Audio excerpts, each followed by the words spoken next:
अस्सलाम वालेकुम नाज़रीन। आप देख रहे हैं प्रोग्राम आलम और मैं हूं बाबर मुगल।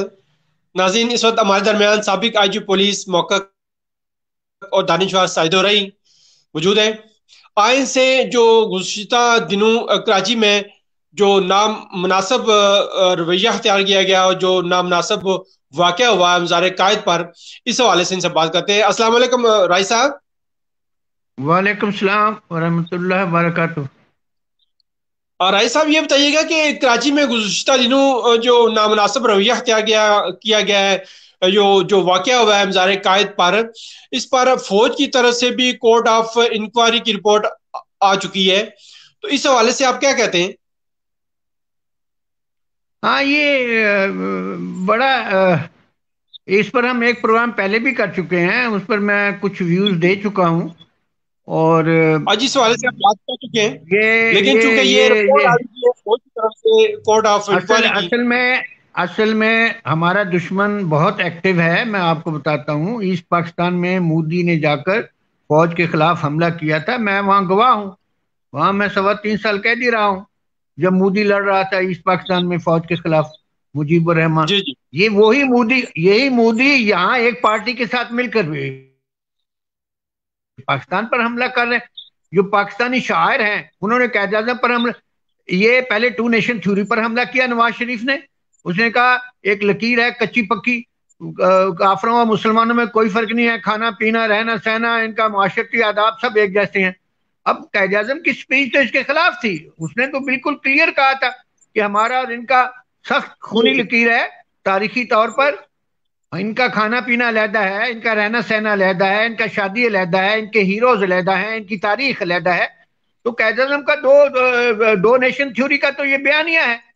लेकिन नवाज शरीफ ने जी उस बिल्कुल। बयानिए पर चोट मारी जिस पर पाकिस्तानी गवर्नमेंट ने कोई एक्शन नहीं लिया। हम तो हमारी तो गैरत जवाब दे चुकी है। हमारे ऊपर अल्लाह का अजाब ना आ जाए, मैं तो ये कहता हूं। उस बयानिए के बाद नवाज शरीफ और नून लीग की क्या हैसियत रहती है? किसी लीडर ने उनको जवाब दिया है कि ये बयानिया हराम तो भी है, ये मुल्क के खिलाफ है, ये मोदी की पॉलिसी है, ये हिंदुस्तान की टू नेशन थ्योरी है, ये इंदिरा गांधी की पॉलिसी है? और आ जाते हैं यहाँ तकरीर करने के लिए बांदरों की तरह सर्कस लगाकर। इन्होंने दूसरा हमला कैद आजम के मजार पर किया है, वहां जाकर एक बेरुमती की है कि वहां इजलास किया है। और फिर वहां दो जुर्म हुए हैं, एक कैद आजम के मजार की बेहरमती हुई है, एक उन्होंने स्टेट के खिलाफ बयानियां दिए हैं, मादर मिल्लत के खिलाफ बयानिया। मादर मिल्लत दूसरा बना रहे हैं ये फातिमा ने जना मादर मिल्लत, ये वो जो इस्लाम के शार हैं जो पाकिस्तान के, ये उन पर हमला, ये दूसरा तीसरा हमला था। फौज पर भी नवाज शरीफ हमला कर चुका है, टू नेशन थ्योरी। ये उनके चेले जो हैं, ये अब तीसरा हमला उन्होंने यहाँ दो जराइम हुए हैं। एक एफआईआर बेहरुमती की है, एक स्टेट के खिलाफ दो नेशन थ्योरी के खिलाफ नारेबाजियां हुई हैं वहां। वो जुर्म क्या कोई रेंजर का अफसर जो है वो पाकिस्तानी नहीं है? वो वोट नहीं डालता? उसकी गैरत नहीं है? पाकिस्तान स्टेट पर कोई हमला होता है तो ये बिलावल वहां जाके नवाज शरीफ बॉर्डर पर वो दुश्मन के साथ मुकाबला करता है, फौज ही जाती है ना। तो ये पाकिस्तान की बुनियाद पर हमला था जिस पर तरीकाकार हो सकता है रेंजर का गलत हो, लेकिन तरीका का एक्शन सही था। दो जुर्म हुए हैं। दूसरे में मैं समझता हूँ हुकूमत हुकूमत खामोश बैठी है। सुना है कि शफकत महमूद ने एक वहां अपील की थी, कोर्ट वो दरखास्त दी थी थाने में, लेकिन उस पर कोई एक्शन नहीं हुआ। उस पर एक्शन नहीं हुकूमत हुआ को असद प्रॉपर भाई। दरखास्त देनी चाहिए थी कि नहीं नहीं, वो जी जी। दूसरा जुर्म जो है वो बहुत खतरनाक है। बिकॉज पहली एफआईआर पुलिस ने दर्ज नहीं की। पुलिस अंडर प्रेशर थी सियासी हुकूमत के तहत। एफआईआर क्यों नहीं दर्ज की जब बेहरमती हुई है? बाद में नहीं, कहते आप हैं जी हम साबिक बगावत आईजी पुलिस करेंगे। रहे तो ये कहिएगा वो कि ऐसा नहीं क्यों नहीं, करवा पुलिस पुलिस फैसिलिटेटर हो गई है दूसरे जुर्म में। जो पाकिस्तान बयानिया वहां नारे लगे हैं, पहला एफआईआर दर्ज ना करके पुलिस इज फैसिलिटेटर। वो पाकिस्तान कायद आजम की दो नेशन थ्योरी के खिलाफ भी उनका चला जाता है ये सिलसिला, और ये हुकूमत ने करवाया है सब कुछ, जिन्होंने एफआईआर दर्ज नहीं होने दी। वो वकास जो है उसकी दरखास्त वहां शहीद गनी साहब कहते हैं वहां मौजूद था और चीफ मिनिस्टर कहते हैं मौजूद नहीं था। इनके तो अपने बयान में तजाद है। ये नारेबाजियां जो है ये शहीद भुट्टो के मजार पर लग सकती थी। लगा के देखे ना वहां, इनको बुला ले, नारेबाजियां ये लगाई जो यहाँ, इनकी तो गैरत जवाब दे गई। ऐसे इनको सियासी वो नजर आते हैं कि वो अपने मकासद की हुकूमतें मिल जाए, हुकूमत गिर जाए और हमारी एस्टेब्लिशमेंट कमजोर हो जाए। तो जनाब अली, मेरा अपना ख्याल है ये कोर्ट ऑफ इंक्वायरी नामुकम्मल है। इसमें एक और अपील होनी चाहिए कि ये जो स्टेट के खिलाफ जुर्म हुआ था उसमें रेंजर्स का एक्शन सही था, तरीकाकार हो सकता है गलत हो।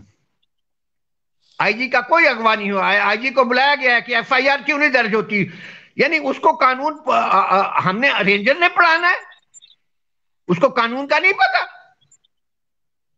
ये सारे जो बगावत कर रहे थे, रिजाइन कर रहे, ये सारे उस जुर्म में शरीक हो जाते हैं, बल्कि वो दो बयानियां जो है उसके भी फैसिलिटेटर हो जाते हैं। तो जनाब अली, इस पर दो जुर्म है। मैं अभी भी कहता हूं हुकूमत के वक्त को, जो स्टेट के खिलाफ स्टेट ओवर स्टेट बनाने की कोशिश कर रहा है ना नवाज शरीफ, और ये जो बयानियां लगा रहा है मुजीबर रहमान स्टाइल, इसके खिलाफ एक्शन होना चाहिए, इनके खिलाफ अंडर द आइन।